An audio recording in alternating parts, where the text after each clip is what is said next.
Salam sejahtera Malaysia, terima kasih kerana menonton video-video dalam channel ini. Sebelum kita mula, jangan lupa untuk tekan tombol subscribe, share, like dan komen. Let's go! Salam sejahtera dan selamat malam kepada semua pendengar berita malam ini. Panas. Saya diberi mandat memimpin dengan hutang negara lebih RM1 triliun. PM Anwar. Berita penuh. Perdana Menteri Datuk Seri Anwar Ibrahim memaklumkan beliau diberi mandat memimpin dalam keadaan hutang negara lebih RM1 triliun. Beliau berkata, perkara itu bukan fitnah, sebaliknya angka diperoleh selepas meneliti setiap agensi yang mana berlaku kebocoran dan ketirisan. Tegasnya, beliau bekerja keras meneliti fail-fail yang ada dan kerana itulah ada beberapa projek ditangguhkan namun ia bukan bermaksud untuk mencerca mana-mana tokoh politik kerana beliau tidak menyebut sebarang nama. Tapi saya kata, sebagai contoh projek tebatan banjir, kerana banjir itu menyeksa rakyat dan yang jadi mangsa itu orang miskin dan majoriti yang miskin itu Melayu. Sebab itu kalau kita nak belanjakan, kita kena teliti. Ini soal tadbir urus. Mengurus negara itu harus dengan ketertiban, peraturan dan ke arah yang betul. Jadi, bila saya lihat, umpamanya, dilulus dengan spontan projek tebatan banjir, syarikat-syarikat dipertikai, beberapa persoalan tidak dijawab, saya minta ditangguhkan dan diteliti semula. Esok, saya ke Kementerian Kewangan, saya akan kaji dan itu benar bukan fitnah. Memang diluluskan projek tebatan banjir, tapi belum dilaksanakan kerana pilihan raya katanya. Beliau berkata demikian ketika berucap pada program pertemuan Mahabah Perdana Menteri bersama ulama dan astiza di Seri Perdana di sini pada Ahad. Hadir sama Menteri di Jabatan Perdana Menteri Hal Ehwal Agama Datuk Muhammad Naim Mokhtar, Mufti Wilayah Persekutuan Datuk Lokman Abdullah dan Pengerusi Jawatan Kuasa Tetap Agama Selangor Muhammad Zawawi Ahmad Mughni. Media sebelum ini melaporkan Perdana Menteri mengarahkan beberapa kelulusan projek tebatan banjir bernilai RM7 bilion ringgit dikaji semula.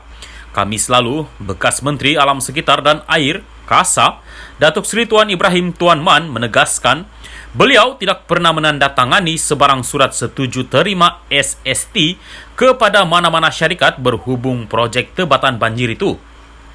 Tuan Ibrahim turut mempersoalkan jumlah peruntukan RM7 bilion yang hendak dikaji semula oleh Kerajaan Persekutuan seperti diumumkan Perdana Menteri baru-baru ini berikutan peruntukan asal adalah RM15 bilion ringgit. Terima kasih, berita ini dipetik dari Astro Awani. Salam sejahtera dan selamat malam kepada semua pendengar berita panas malam ini. Dipetik dari Astro Awani yang bertajuk 4 MP Sabah perlu kosongkan kerusi jika perletakan jawatan diterima parti Wan Junaidi. Berita penuh. 4 bekas ahli parlimen bersatu yang bertanding atas tiket Gabungan Rakyat Sabah GRS pada PRU15 dan meninggalkan parti perlu mengosongkan kerusi parlimen masing-masing. Sekiranya peletakan jawatan mereka diterima, kata Datuk Seri Wan Junaidi Tuanku Jaafar. Beliau yang merupakan menteri bertanggungjawab menggubal akta anti lompat parti yang dilulus di Dewan Rakyat dan dikuatkuasakan Oktober 2022 berkata, sehubungan itu pilihan raya kecil PRK perlu diadakan susulan pengosongan kerusi tersebut. Wan Junaidi berkata, peletakan jawatan 4 ahli parlimen itu perlu diterima secara rasmi Setiausaha Agung Bersatu Datuk Seri Hamzah Zainuddin untuk mengesahkan mereka telah keluar parti. Mereka adalah Datuk Armizan Muhammad Ali Papar, Khairul Firdaus Akbar Khan Batu Sapi, Datuk Jonathan Yasin Ranau dan Mat Bali Musa Sipitang. Saya nak tahu masa mereka meletak jawatan keluar parti daripada bersatu. Jika mereka meninggalkan parti sebelum pilihan raya umum, undang-undang ini tidak terpakai. Bagaimanapun, jika ketika bertanding PRU15 mereka ahli bersatu dan selepas menang keluar daripada bersatu, mereka dikehendaki mengosongkan kerusi parlimen mereka, katanya ketika dihubungi Astro Awani.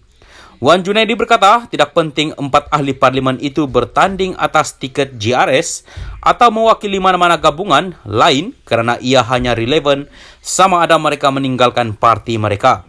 Atas tiket, atas lambang, dan atas apapun perkara, ini difikirkan dan dibincang dalam jawatan kuasa dan memutuskan seseorang ahli parti bertindak keluar parti setelah dipilih jadi wakil rakyat perlu mengosongkan kerusi. Saya merangka undang-undang itu untuk melarang perkara seperti ini berlaku dan untuk mewujudkan kestabilan politik dalam negara, katanya. Memetik laporan FMT di bawah Undang-Undang Anti Lompat Parti yang dibuat melalui pindaan Perlembagaan Persekutuan, ahli parlimen kehilangan kerusi jika mereka melompat ke parti lain.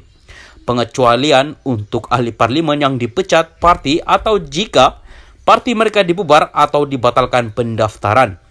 Wan Junaidi berkata, mengikut prosedur, ahli parlimen akan memaklumkan Speaker Dewan Rakyat berlaku kekosongan dan selepas pengesahan, beliau akan memberitahu Suruhanjaya Pilihan Raya SPR supaya kerusi itu diisi dalam masa 60 hari. Apabila Speaker mengesahkan fakta bahawa peletakan jawatan ahli parlimen itu diterima parti, mereka akan kehilangan kerusi mereka. Saya tidak pasti sama ada mahkamah akan mentafsirnya dengan cara lain kerana ia jelas termaktub dalam undang-undang, katanya lagi.